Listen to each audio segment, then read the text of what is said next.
Good day, this is Professor Will, CBMD PhD. And today's Monday, July 4th, 2022. It is 5:29 and 21 seconds, a.m. Eastern Standard Time. And today's research, autism. So let's hop to it here. When autism spectrum disorder occurs with intellectual disability, a convergent mechanism for two top-ranking risk genes may be the cause. Preclinical study reveals the immune cells in the brain could be possible new drug targets for autism spectrum disorder and intellectual disability. Date July 1st, 2022. Source, University of Buffalo. While autism spectrum disorder is distinct from intellectual disability, a significant proportion, approximately 31%, of people with autism spectrum disorder also exhibit intellectual disability.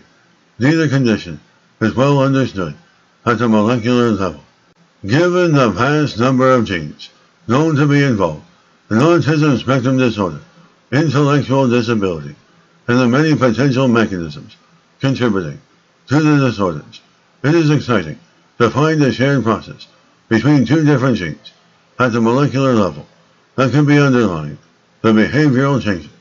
The research demonstrates that mutations in these genes result in abnormal activation and overexpression of immune response genes and genes for a type of immune cell in the brain called microglia.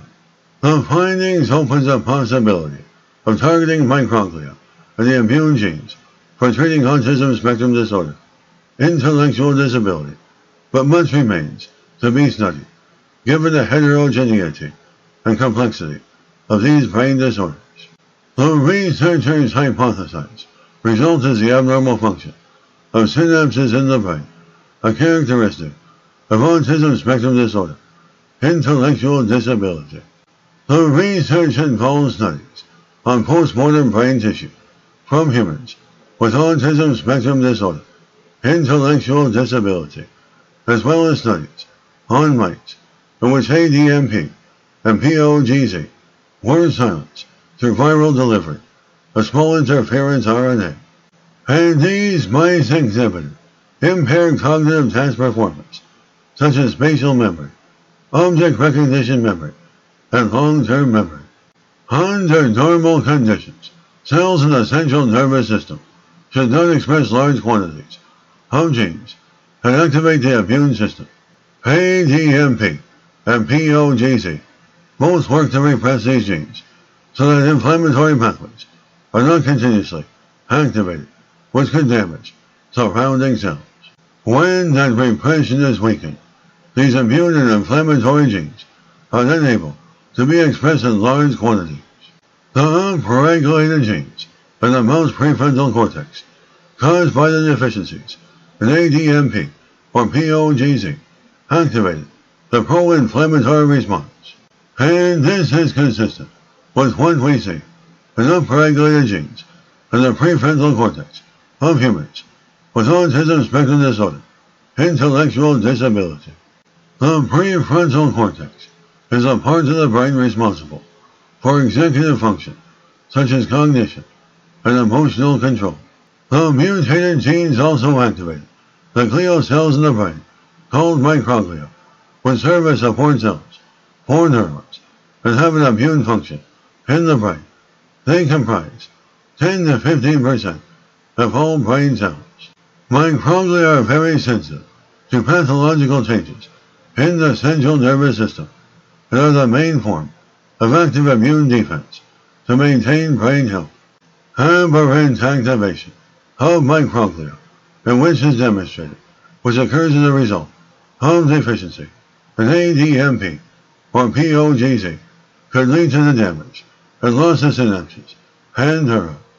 The researchers are hopeful that future research will determine whether chronic neuroinflammation could be directly contributing to at least some cases of autism spectrum disorder, intellectual disability, in which targeting microglia or inflammatory signaling pathways can prove to be a useful treatment.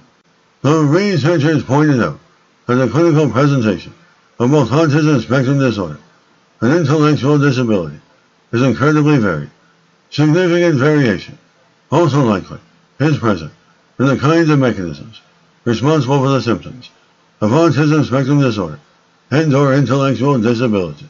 Researchers found that changes in two risk genes lead to the convergent mechanism, likely involving immune activation. However, this probably isn't the case for all individuals with autism spectrum disorder, intellectual disability. When designing clinical trials to evaluate treatment effectiveness, the research underscores the importance of considering genetic factors involved in the individual's autism spectrum disorder, intellectual disability.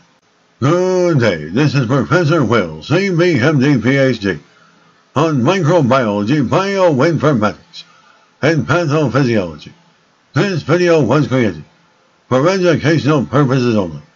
Hope you enjoyed listening. Until next time, have an awesome day.